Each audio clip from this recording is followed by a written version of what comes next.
Okay, so we're back. This will probably be part 2 because we had some technical difficulties.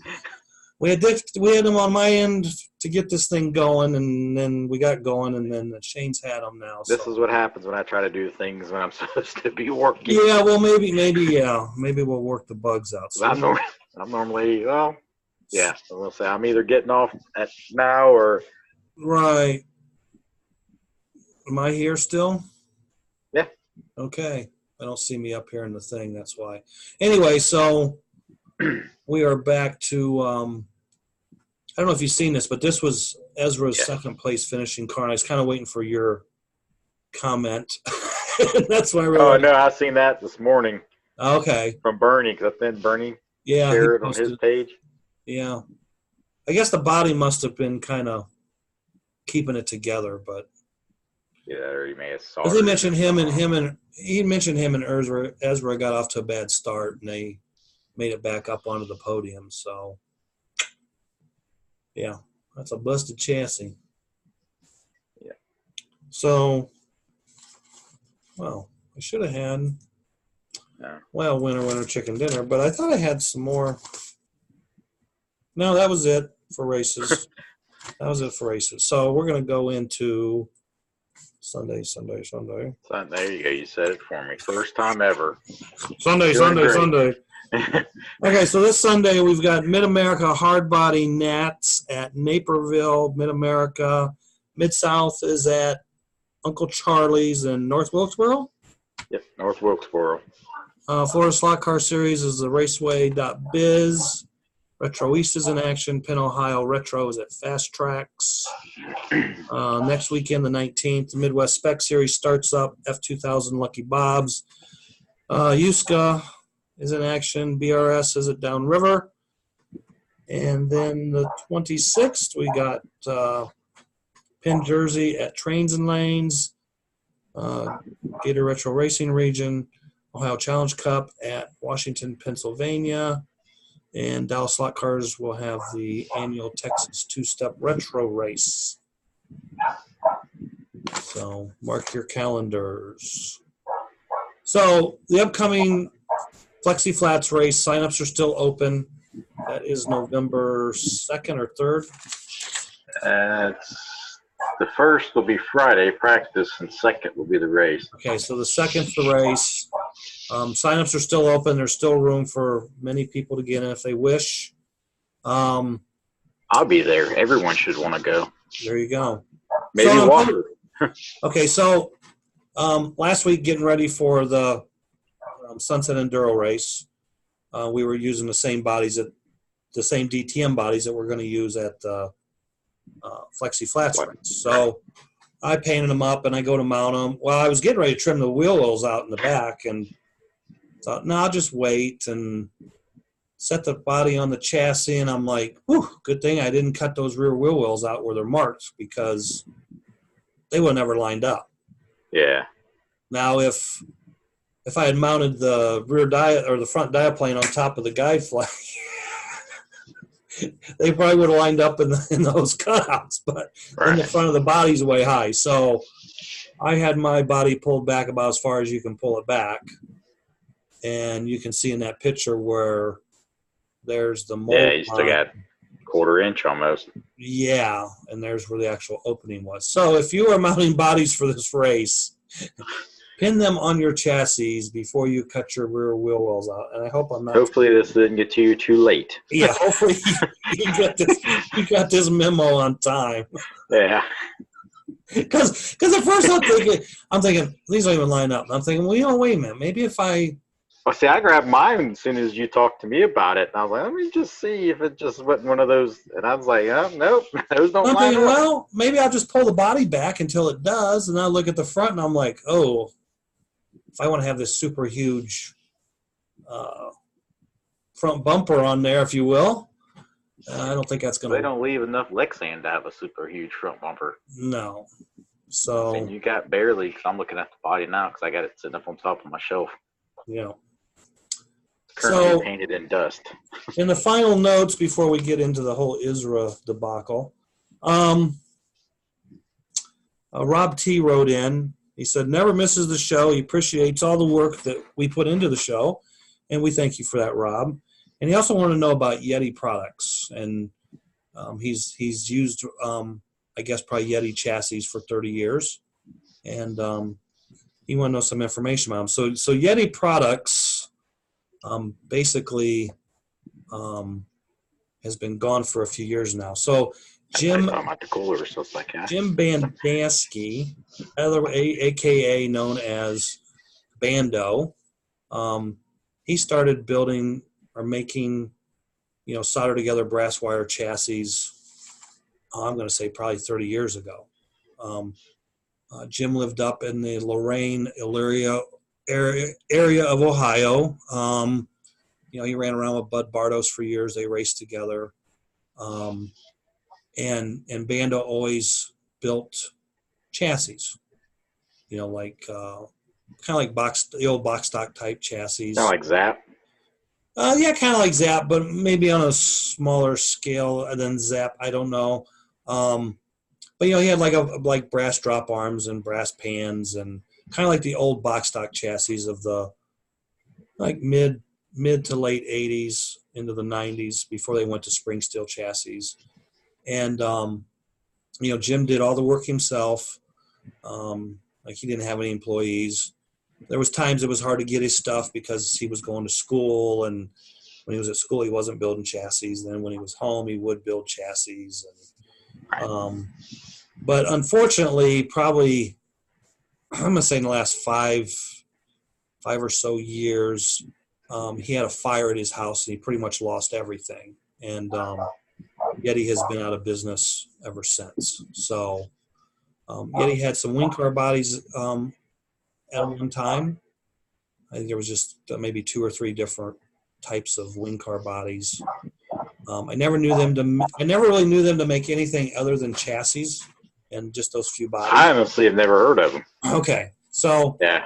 When you said Yeti, I thought you were talking about the coolers at first. I'm like, well, it's the same, YTI, and so that's what has happened to Yeti. So, a lot of guys in the old tri-state USRA series would run Yeti chassis. I don't know that anyone ever used a Yeti chassis to win like a USRA box stock national championship or anything like that. Right. So they were used, but I never knew one to win a championship. So, but it was a good, solid product.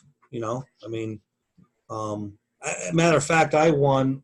I mean, like my first big championship that I won was the 1984 Midwest USRA Group 12 championship. And we couldn't run air control in the bodies. We ran wing car bodies, and we could put a front diaplane on them, I believe, and we had a 1-inch rear spoiler on them. And I started off that season running Parma brass cars, and then the last race or two, I seen this Yeti chassis, and I'm thinking, that's got to be better than that brass car thing. So I built that car and went to a race in Chicago, and I mean, I won by like 20 laps. I mean, the car was just unbelievable. Well, it was a lot lighter than a brass car, right? And it had different movement and stuff. And the car was just unbelievable. It was just like off the rails that day. So I wound up winning the championship, and so yeah, that was my first time that I ran a Yeti chassis. And I've run a few. One of the retro pro cars I've run the last couple of years was originally a Yeti chassis that Randy had took apart, and he used the pans and the drop arm, changed the rails a little bit, put it back together. It was Yeti parts basically in that chassis. So gotcha. So yep. So it was yeah. I've had really good luck with Yeti stuff. I didn't run it a ton, but a few times I did. It was really good. Right. So it worked. Yeah. It worked. All right. So on to ISRA in the. So you were messaged. I've been messaged. I mean, this has been going on almost a full week affair from Saturday, I guess, until today. Today it was finally settled, which should have probably been settled within a few few minutes. I say a few minutes. 5 minutes. Probably within 30 to 60 minutes after the race.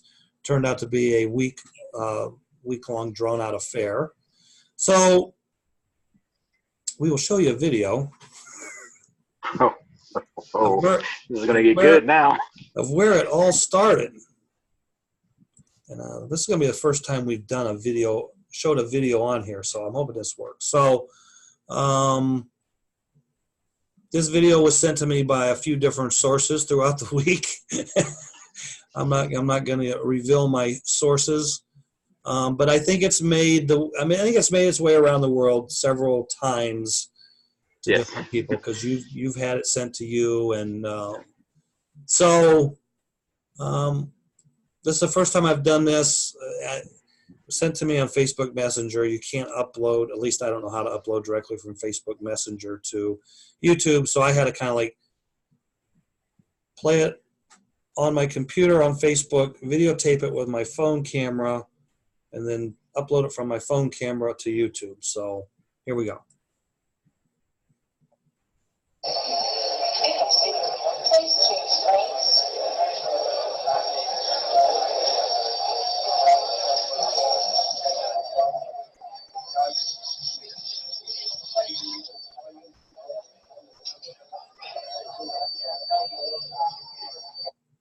All right, so I'll replay that again, because basically what you have is you have a racer who is grinding on their chassis with their Dremel, and they're not knowing they're being videotaped.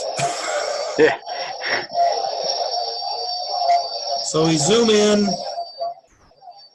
and you can see we're opening the holes in the pan where the J-bar passes through. So, the ISRA rules for production, they're handout chassis. The chassis are marked. I don't know if they're engraved or they're laser engraved. Each team gets a box of parts. There's a chassis, 2 bodies, 2 pair of tires, and the handout Group 12 motor. And each team goes and puts their car together. And the rules on the chassis basically says no grinding, no polishing. And then it says allowed modifications would be you may add lead, you can add tape to the top of the chassis, you can add pin tubes to the chassis if you want, and you can solder in your oil lights. So with that said, I mean, it's obvious that he's grinding on the chassis, even though the rules say no grinding. And from what I was told, and I think you were told the same thing, that video was presented to the tech people before tech opened. And I was told that they offered James a new car, or new chassis, but he said that one would be fine. Now, in my opinion, the car probably should have never been teched in. If they went to him and said, right, here's a new chassis, and he didn't want to use it, then I should have confiscated the one that he ground on and gave him another one. Right. You're going to use should have been the option of, hey, right, we're giving you another one. You're going to use this chassis. Yeah. Or you're not going to race. Right. But again, it should have never been teched in, because it was very visible that the chassis had been ground on, and the rules say no grinding. So anyway, the car goes to tech. It passes tech. It's entered into the race. James and Gavin win the race. And I've heard it 2 ways. There was a protest filed before the race, and there was a protest filed after the race. And part of that protest was that video. So, again, the rules say no grinding. It should have been over right there and then, in my opinion. And I love James Cleve. He's a great guy, but I mean, James blew it. I mean, yeah. The rules say no grinding, so if you're caught grinding on your chassis, right, whether you knew you could or you couldn't, regardless of that, here's the rule. We caught you doing this. Here's the rules. So I don't know what the delay was in making a decision as far as DQing him. Right. But there was no DQ right away. and then it went into the top 30 cars are in impound, and they're going to be teched, and there could be more disqualifications. Right. And then yesterday and early today, it was the top 30 are going to get disqualified. Right. Then it went to either they're going to disqualify the top 30, or there will be no DQs at all. And then I think at some point, again, it came back to there's going to be 30 guys disqualified, or 30 teams. Right. And then that was under protest. And then just shortly, it was announced that the James Cleve and Gavin Will's team, along with Alex Lighty's team, those two teams were disqualified. And I don't know exactly what the story was with Alex being disqualified. Yeah. I don't know if that was a chassis issue, motor issue. I'm going to assume it's a chassis issue at this point. Other things that was relayed was a lot of chassis had scratches that they thought might have been grinding, but then again, those scratches could have happened in shipping.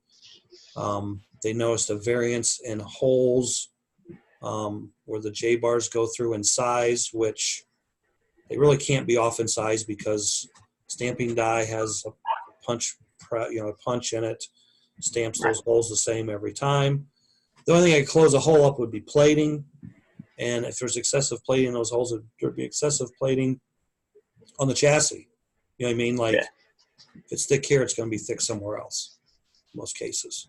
So, and then it came down to the delegates got involved, and some of the delegates' cars were in question. I don't think anyone's going to vote to disqualify their own car, especially if they don't think there's a problem or whatever. So I guess, 5 days after there's an issue, they finally came to a decision. I think it was a right decision to disqualify the winning team because obviously they ground on their chassis. Right. Which, at the same time, the rules are kind of really simple. I mean, it says no grinding, no polishing. Then it says allowed modifications. Right. But I think, to me, there's a few words missing, because if James had been using a drill bit and he had drilled those holes out bigger, mm-hmm. He's not grinding. He's drilling. He's drilling, okay? Right. And he could have used a reamer. Okay, he could have reamed it. Again, that's not grinding, okay? And he could have used like a deburring tool and said he was deburring, which kind of borders on grinding, but... Yeah, I think honestly, judging from what I've seen, that's what he was doing. Right. But I think ISRA needs to probably add some words to the rules, like, no drilling, no reaming, no deburring, no machining, and probably no material removal. Because any of those, grinding, drilling, reaming, deburring, machining, that's removing metal. So if you just say no removing of metal, it kind of closes all those loopholes, if you will. So, unfortunate situation. Part of me, I got to believe they knew the rules. And my thing was, when I first seen it, I'm like, okay, so what is James trying to accomplish here? Is he trying to get more movement? Right. Or is he trying to get a larger J bar in the front? Because we both know that there's 6 sizes of J bars, and I think only 3 fit in the front. And if you want to use the 3 larger holes, you would have to open those holes to get the 3 larger J bars in there. Right. So, people were like, well, if you put a larger bar in, then you have less movement. Well, maybe he was going for less movement. Yeah. Or maybe open it up to use the bigger bar, which was stiffer as far as flex goes, but yet allowed good movement between the pan and the center section. Right. So and then some of those guys tape their cars. And some tape them up. Right. Yeah. Right. I mean, it's just like last weekend, again, at Sunset 240, we all had to run JKC 43 chassis. Right. And I had my cars untaped, totally loose, and after started running them, playing with them, and then started taping across the back. and that was like the magic that really made the car the best. I tried, put tape across the back first, ran the car. Oh, that's really good. Then put some tape on the front. It's like, that's not good. Took the tape off the back and just had it on the front. It's like, that's not good either. So took all the tape off and put the tape back on just the back, and the car ran the best. So took a little bit of the back and forth out, but still had this. So like I said, if you want this in the back but not in the front, you'd put a bigger J bar in. Right. And like I said again, the thickness of the J bar is gonna affect that flex in the front of the chassis. So I don't know what he was trying to accomplish, but and that's the thing too. I mean, you got a handout race with 80 chassis in a room. How do you keep your eyes on all 80 chassis to make sure nothing gets done to them? That's just like us when we race Flexi Palooza or Flexi Flats with the handout motors. You know, some guys have 2 motors, some guys have 3 motors. How do you keep up with it all? Well, I know. But I mean, on those, I mean, you can't change the brushes or springs and you can't loosen the screws to play with the hood. So really, there's not a whole lot you can do to those motors.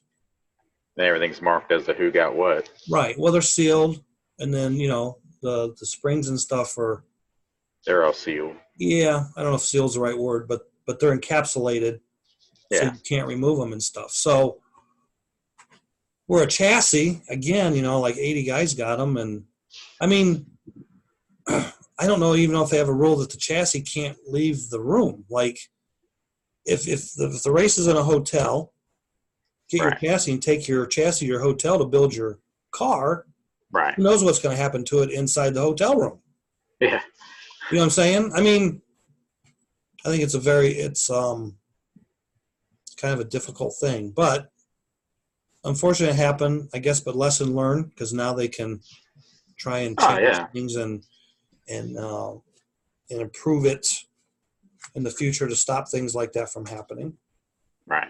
And because this has been the first time since I've followed ISRA last 4 or 5 years I've heard of anything like this. Well, I think this is I think this is the second year they've used handout chassis. So prior to that, no one knew who did what to chassis because they bought them. Okay, but there was always stories about guys were reforming them. Had dies made up to reform things, and again, they were probably opening holes. They didn't know. They probably never checked. Right, and there was supposedly guys sending their chassis out and having them reheat treated or heat treated, and then replated, and God knows what was going on with them.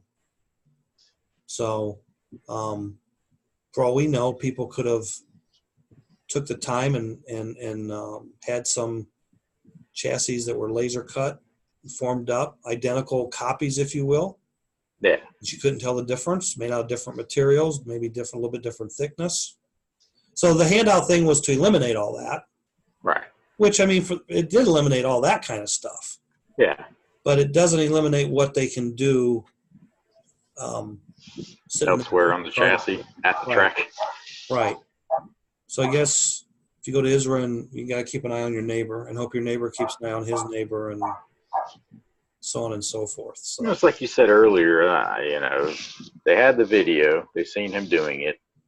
They should have said, we're confiscating that chassis. We're giving you another chassis. This is your warning. Right.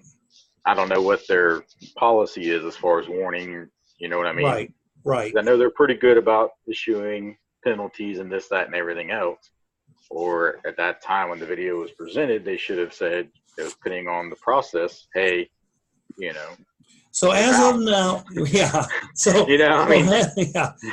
So as of now, and it's 4:00 Eastern time in the United States. The official new finish for the ISRA Worlds production race is Jonathan Forsythe and Boudreaux is the winning team. Castriconi and Sabrana is second, and Zemlika and Flazik is your third place team. And I think Alex's team was 12th or something. And then so those below them would move up.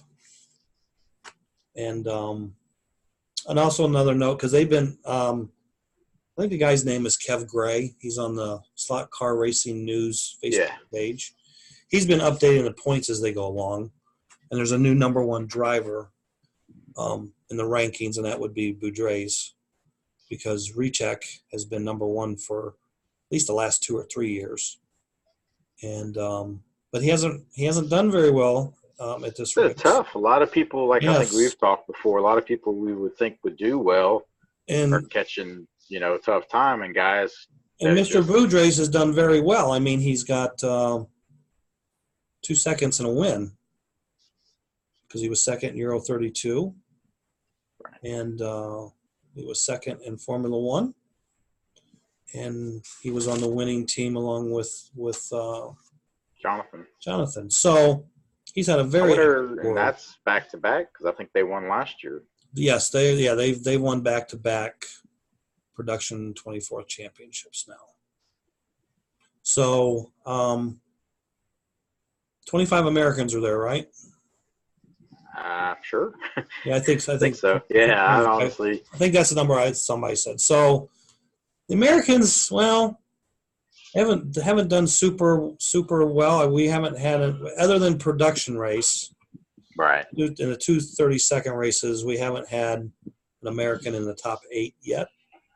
Yeah, we've made to the semifinals. We just haven't made it to the final. Yes, in Euro 32, Casey Scott, Jonathan Forsythe, Paul Goronsky, and Justin Colvin all made it to the semis, and that was, Casey was the top American, and Jonathan was the second, Paul was the third, and Justin was the fourth, finishing American in the semis. And Paul made it to the semis in Formula One, and no other Americans did. So, or it's like I told someone, do we count Gugu as half American because he's in the States more than he is Brazil? Or yeah, and the other question is Chris Radishish, but he's true. He's recognized as a New Zealand driver. So right, that's just like with Gugu, he's right. Brazil. So yeah, if you want to half claim Gugu, yeah, I guess we can half claim him. Yeah, because I've been messaging him, kind of going along with it, him and Paul and Jonathan. I haven't really messaged Justin. Haven't really messaged Walker. Right. Talked to Randy a little bit, but that was kind of short and sweet. Yeah. And I talked to, I was trying to get something set up with Walker to be on the show and bring some people on, and he just said everybody was too busy, and I understand that and respect that. So, the thing that gets me is this guy's got to sleep. Well, I think last night they raced. I think we were talking about it a little bit, and it's like, if you're not, no offense to anyone, because Lord knows if I went, I wouldn't. I'd be parked, after, but still, it's like you got to sleep and you got to do a little bit of sightseeing while you're there. Well, there's not much time for sightseeing. I mean, you can. I was just thinking that if you didn't make the main, you don't have to turn marshal. Right. You have the rest of the evening until they practice to go. Sure. Like, I was talking to Bobby about it. And the thing that he liked the most about it, that he yells at me all the time about, is in a hotel, I can leave you anytime I want, take a nap. Well, that's what I was going to say. Yeah, right. If it's in a hotel, yeah, and if you're staying in the hotel the race is at, you can always go up and catch a nap now and then. Because, but then again, okay, so we're racing, like all those guys were racing 30-second F1 yesterday. Mm-hmm. Well, while they're not racing or not eating, or they're working on their 24 scale cars. They're getting their tires ready, and they're getting their cars and their bodies, and I don't think no one really shows up at ISRA race fully 100% prepared.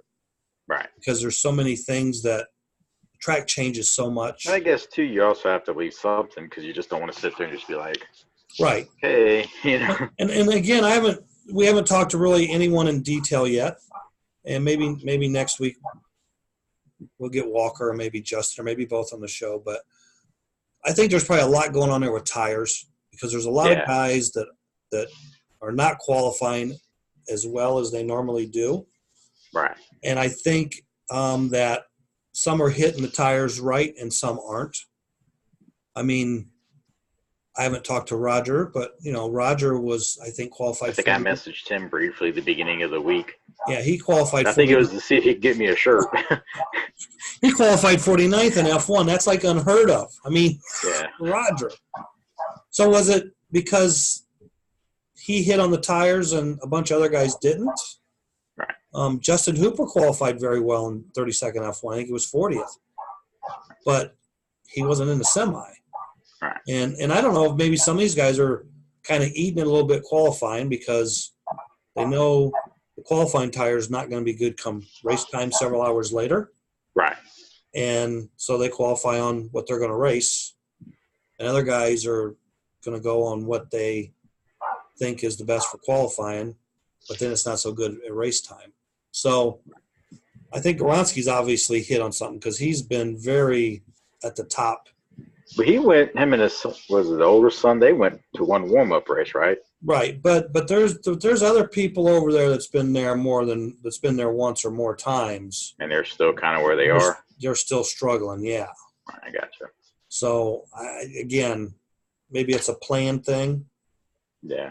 I mean, there's been races before where I knew that what tire I wanted to race on wasn't the right tire to qualify on, but it's like I want the right tire in my car to race with. Whenever I first got into racing, Trace, Trace, yeah. He used to always tell me, you want a loose car in practice.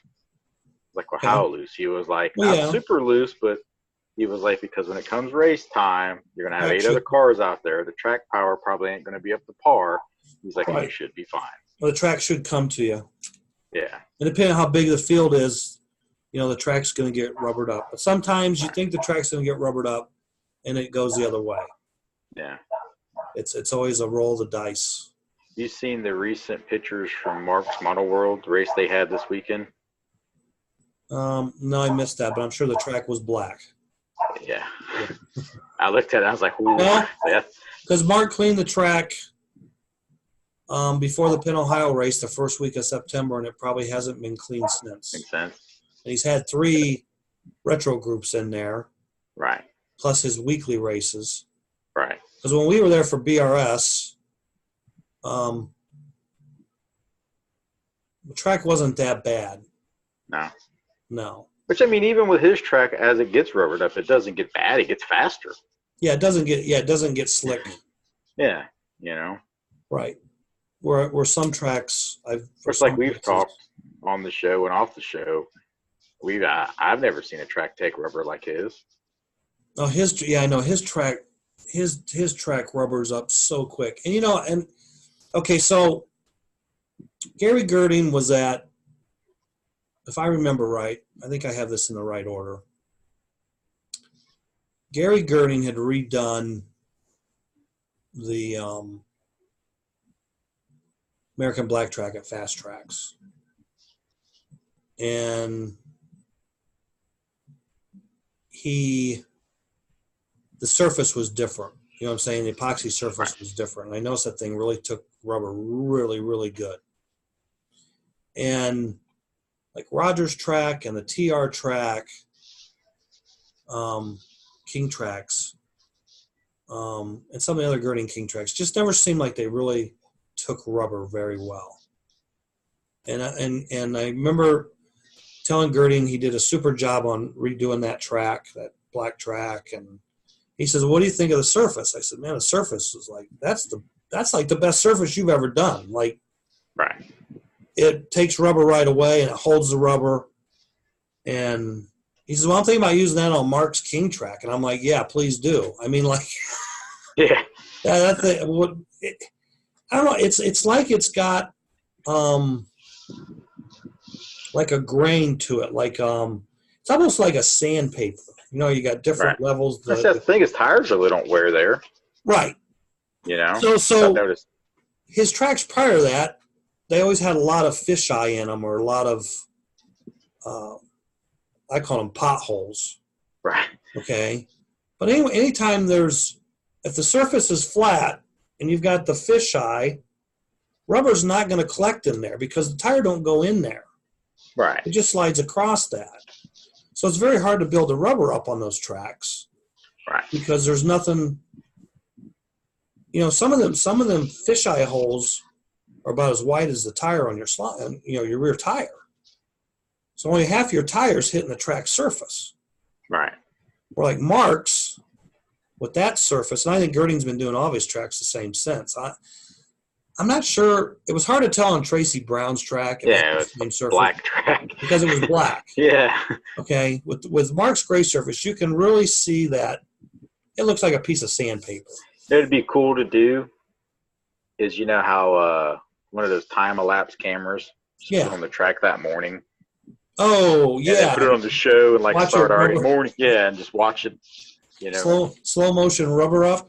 Yeah. Yeah. Because that's just like last time we were there. You know what? We could just look. Just go out and set your camera in the morning sun till it goes night, and that'd be about the same as the track, going from light. Depending on how many people it was. Yeah. Yeah.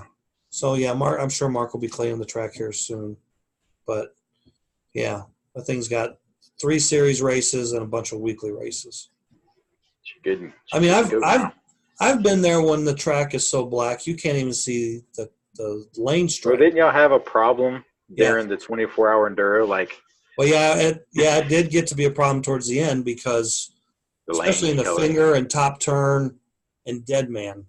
Yeah, because even someone like yourself and me and whoever else that's raced for years and years and years, you kind of know where. You would think we would know, but it's like in the heat of the moment, it's kind of like, And sometimes you gotta you're in a dead man, and you kind of gotta look to the right, to the straights, to okay, that But yeah. I've been to Mark's a couple of times, and it's so black and so rubbered up that you can't see the lane stripes because the rubber's on top of it. So, yep. Oh, Mark's be there in February. And another note about the Flexi Flats race. Okay, so you raced on the track a year ago, roughly, September. Yeah, September would have been a year, yeah. Okay, so when Roger got that track, I don't know, 2 years ago, 3 years ago, I don't know exactly how long it's been there. The track was in pretty rough shape when he got it. And so I think it was 2016 is when he got that track. I ran it in 2016. Yeah, 18 is whenever I ran on it. Yeah, 2016, it was bad. So then he had Girding come in and work on it. Not Girding. Chris Dadds came in and worked on it because he originally built that track. And there was a marked improvement after Chris got done with it. But in my opinion, it still needed a top put on it. Okay. And it was better. Raced on it after Chris was there, and it was better. And then, again, I told Roger, this thing still needs a top on it. I'm going to have Girding come in. So he had Girding come in, and Girding worked on it, and it was much better. Yeah, I think Girding was there for 3 days. Well, Girding had been there twice. Right. So Girding, the first time he was there, he worked on it. I raced on it after that. It's like, wow, this is way better. Because I think he worked on that in the King too, didn't he, while he was there? Did some braid work on the King or something? He might have rebraided the King. So I raced on it after Girding had been there the first time, and it was better. And then Girding came in, I'm going to say 8 months ago. Ever since, in between now and the Phoenix race. Right. And he's worked on it. Man, that track is awesome now. Unbelievable. If you ever wanted the track to be perfect, it would need a new top. But it is so much, used to, okay, so you come down the sweeper and into the kink and the 180 out before you go down the short chute onto the straightaway. Mm-hmm. Red Lane and was off camber. Right. Around that 180. Yeah, I remember Red Lane at the Flexi. Yeah. Fiesta. Yeah. Yeah. I got the Red Lane. I was like, yeah, this is a whole different ball game. The car would just drop. I mean, it was like it would just fall out. Not like that anymore. I mean, it's not like you can go around there and punch it or something, but your car just doesn't tilt out for no reason. And supposedly, somebody said that Girding's going to come back before the Flexi Flats and work on a couple of spots of braid or something that's at a joint or it's an issue or something. But I didn't really see anything being an issue. There was one spot on purple where the braid is frayed, and that braid probably needs to be replaced. But I don't see that that's something Gary Gurney needs to come in and fix. Right, it's something Roger can have done. But I guess maybe there's some other tweaks. Those guys have been racing on every week for months now, so I'm sure there's spots that they know about that I don't know about. Right. So, well, that's just like, what was it you said? I get there Thursday, and you were like, oh, you can race in their Thursday race if they have it. Yeah, if they have a race Thursday, that's the regular race night, Thursday night. So you can stop flying that morning.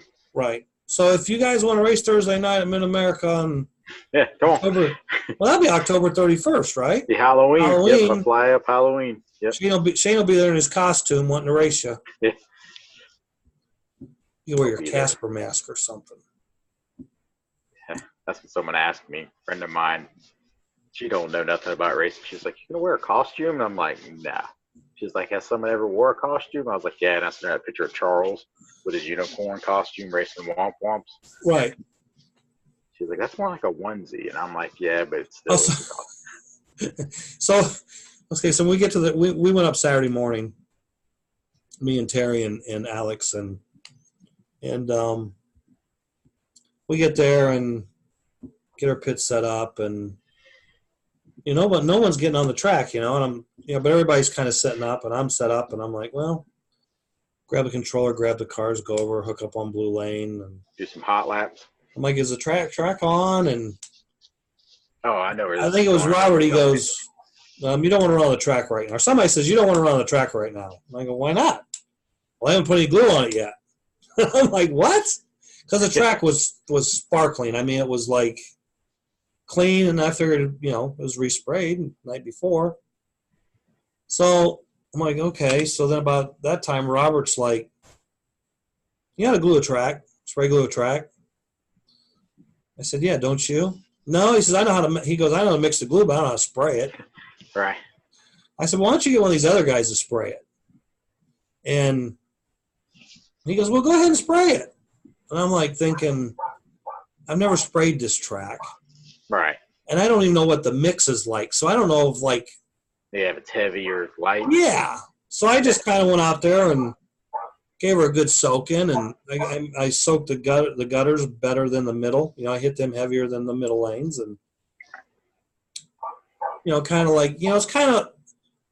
I always tell people when they spray glue, you always need to spray glue 6 inches back before the actual turn in the slot, because the rear tires need to be in glue as they're braking.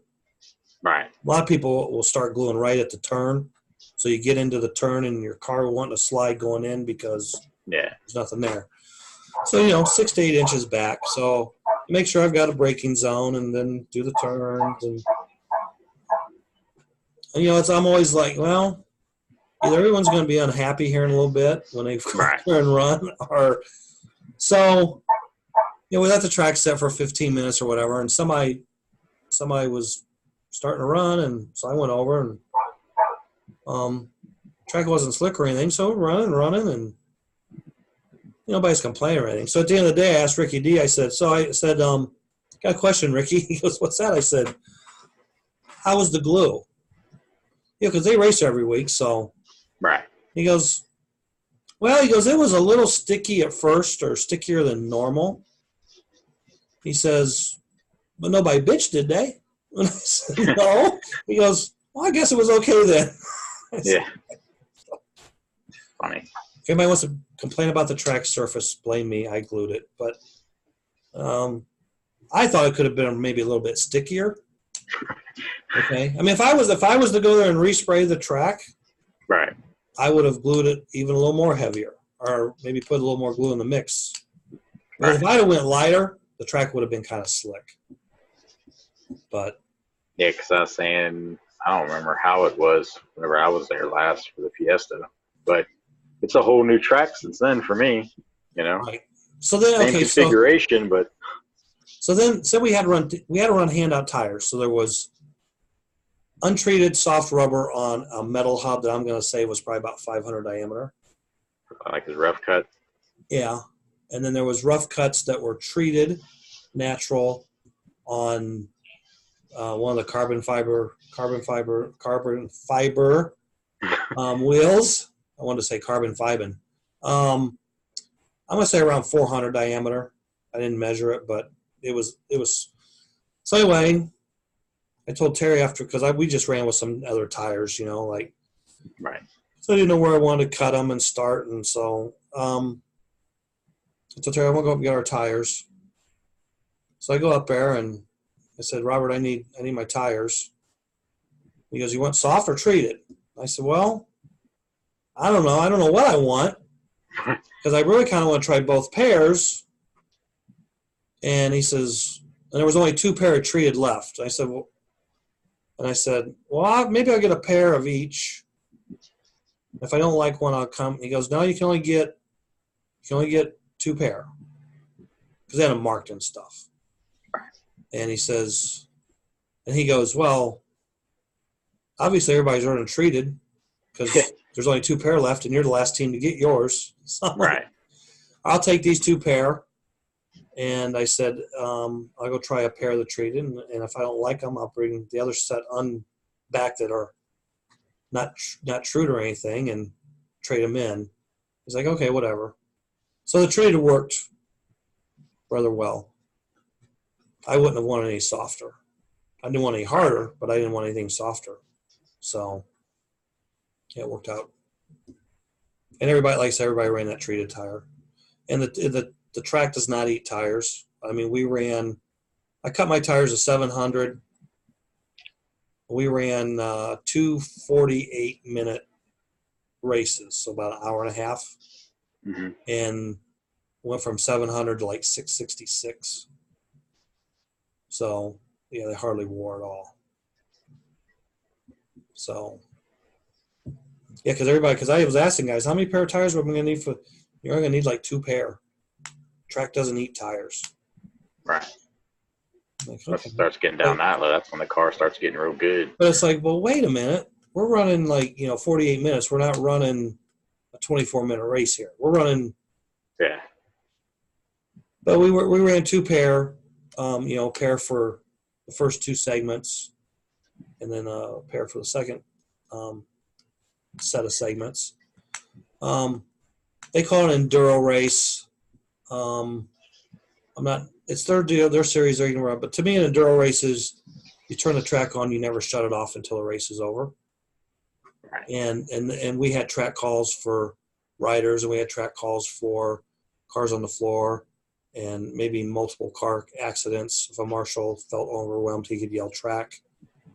We were allowed to work on the cars in between heats, which in most enduro races, you change your lanes. You don't touch the cars other than the lane sticker, and all work is done under the green. So it's a little different way of doing it. To me, it was just I guess double minutes per heat kind of race times 4. A lot of fun. We had a lot of fun. Good race. Good warm up for the flexi flats. Well, that was the key. I wanted to get laps, and Terry definitely needed to get laps, and we took Alex Junkos with us, and he wound up running by himself because he didn't have a teammate before or when he got there. But he didn't count the overall standings. Could have flew me in. Well, yeah, they could have sent the Junkos team jet down to get you, maybe. I don't know if they have one, but I'm just saying. I can see it now. I got to take me to the airport. There's a jet at the airport. You're needed in Chicago. Yeah. So that was a good time. We had 8 teams of 2, and then Alex by himself. I think Alex would have been 5th overall in lap totals, but he did finish 5th overall in lap totals, but he didn't count. And then he got his motor knocked out. I mean, hell, he might have finished if he didn't have the motor get knocked out. He could maybe finished 4th overall, or maybe as high as 3rd overall. I mean, I got a top 3 out of it. But he wound up. He set the fastest lap of the race, and him and I both turned 69 lap heats, which were the high heats for the race. High heats. Yeah, because we were all pretty much in that 66 average. It was kind of funny because as the race went on, Terry started running more and more laps each heat, which I was hoping he would do. But as in the last heat is when the fastest laps of the race was ran, and when the high heats were ran. I think everybody was like, we're just going for it. Hail Mary. Yeah. I mean, up until the last segment, 66 or 64 laps was high on red. 64. I think just me and Ricky D did that. And then in the last segment, Alex went 66. I think I went 65, and I think Dale or Cato went 65 on red. So I don't think the track was getting faster because as the day went on, it got warmer and warmer in there. Right. Because it was pretty warm outside. It was like 73 inside and about 50% humidity, and then probably 80 outside, and then the rain came through and went outside. Man, it really felt good. It was like 60 degrees. I mean, it was like. It's surprisingly, when I left earlier, it was 73 degrees. I think I told you I was on the phone with you. Yeah. And I got up this morning here. It was 61. I ran the trash out. Thursdays are our trash pickup days. Well, it was nice out here. It was 41 when I left to go up there on Saturday morning. So we're getting our nice cool nights. I'm counting down. It's like, all right. But bring your winter coat. Playing with jeans because when I get off. Bring your winter coat. Yeah. So, that's all I got for this week. Yeah. Till next week. Catch some of the ISRA. Yeah, we'll have qualifying or practicing now still. We'll have the ISRA Eurosport 24th results up and probably do a recap on the race. And hopefully maybe have Walker and R just on the show. Might be too early for them. They might have to. Them young kids, they take a long time to recoup. Get Paul. Yeah, Paul might. Yeah, Paul might. I might get. Nice to have Paul back on the show. Yeah, I'll work on him. Talk to Jonathan. See what I can do with Jonathan. Yeah, whoever. Yeah. Gotcha. Yep, Jonathan would be good. Yeah, I'd like to kind of talk to him anyway because he kind of had a downer 30-second scale races. He usually runs pretty good in 30-second classes. Yeah, because I think last year he finished third overall. Something like that. And one of them. The Nats this year he won. TQ'd won and then went concourse. Right. So, yeah, it'd be interesting to have them guys on. Because remember I told you after they qualified 30-second Euros, there was a lot of guys that were not where they normally are. And remember I said just watch the cream rise to the top tomorrow. Yeah, I mean, Horky was down there, and, he was up there in the main at the end. And Recheck was down That's there. like me and Dad used to go to our local big track. Right. Dad used to always tell me, all right, because they'd go qualifying, and after qualifying, pick the race. All right, who you pick to win the race? And I would always go like the first two rows. And Dad would always go like 8th or 10th or whatever back. Was they inverting?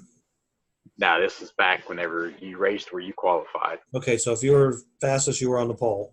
Yep. Okay. Yeah. They never failed, and I always asked. I think one time I finally asked him, like, Dad, why do you always do that? And he's like, fastest car don't always win the race. Right. I was like, all right. And it was like with me with qualifying. I mean, so did he before? Did he pick better than you most times? Oh yeah, every time. The guys I always picked ended up crashing or. Well, so like in real racing, local short track racing, a lot of guys. Okay, there's depends on how you race them. A lot of guys, most guys, don't want to go out and total the car qualifying. Right. Okay, so they may stroke a little bit in qualifying. All the short track racing that I did on a local level, we always had inverted fields. So if you were the fastest qualifier, right, you might start 12th or 10th or 8th. They draw out of a sock or whatever. Yeah, they would draw for how many they're going to invert. So if they would draw 8, the fastest guy started in 8th place. Because I think that's what they do at Bowman Gray. Right. They draw who they're going to invert or stay the same. And then like when Cody was racing for Pass and he went to Supers, We never did it in the Pro Series. We always, when you went to Supers, they invert the 12 or Right. jumble up the top 12. Right. See, like I will not qualify in slot cars. I will not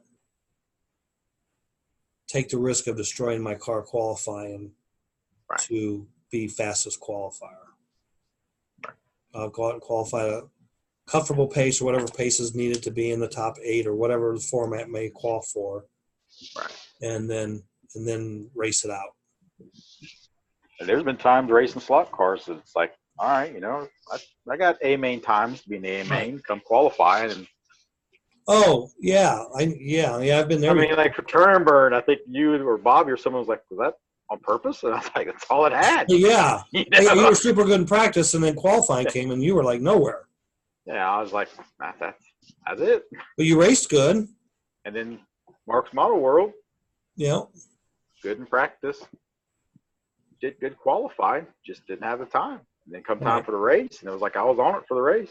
Well, that's like when we were at the Flexipalooza at Mark's, GT1. Is that what we called the second class? It was GTP. LMP. So, I was running fast in practice. I mean, I don't think I was always the fastest. Right. But I knew that I definitely would be in the A main if I didn't blow it qualifying. Right. And then we come to qualify, because I think the fastest I had went was like an 85 or something in practice. Right. We come up qualify, and I don't remember. Somebody, it was either Willie or Shirey had went 85 or 83, and I'm like, ooh, I didn't go that fast in practice. Came up, ran 2 or 3 laps, and went 77. It's like, where the hell did that come from? Like, I didn't feel like I was pushing the car. That's one of our favorite sayings. Car wasn't that fast, or that's the fastest car's been all day. Yeah, where'd that come from? So, yeah. Never know. And there's sometimes I know, like me and you'll talk, what do you say, this, go up there, and it's just like, as fast as this went all day. Yep. At one point during the Flexipalooza at Mark's in practice, my GTP car was rolling real good. I was out there practicing, and it was like running 5.2s and 5.3s, and Shadow was looking at me like, yeah. Bobby's over there, put it up. He's like, what are you trying to prove? I was like, I was wanting to see if I get a 4.9. He's like, don't pay to practice, And then come the day of the race, it was one of those deals where I guess the track just rubbered up and got a little tighter, Had fun. Yep. All right, that's it for this week. Order the show. Episode 113 is in the book. And due to technical difficulties, there will be 2 showings. Yeah, I think it's going to be in 2 parts. And we will see everybody next week for episode number 114. If you're going racing this weekend, good luck. Be safe. Travel safe. And Even the morning. We'll be here next week. So, secret word. Wow. I think we got to go with DQ. I think that was a story of the – I don't think we've used that before. Just D and Q. And DQ in this case is not a nice treat. Yeah. Especially at that level. I wonder if they have Dairy Queen over in England. You've been, I haven't. You can ask Walker. I didn't see one when I was over there, but I'm just saying. We just got one built about 30 minutes up the road. Well, maybe I'll look that up for next week. Until next week. See you later. Bye.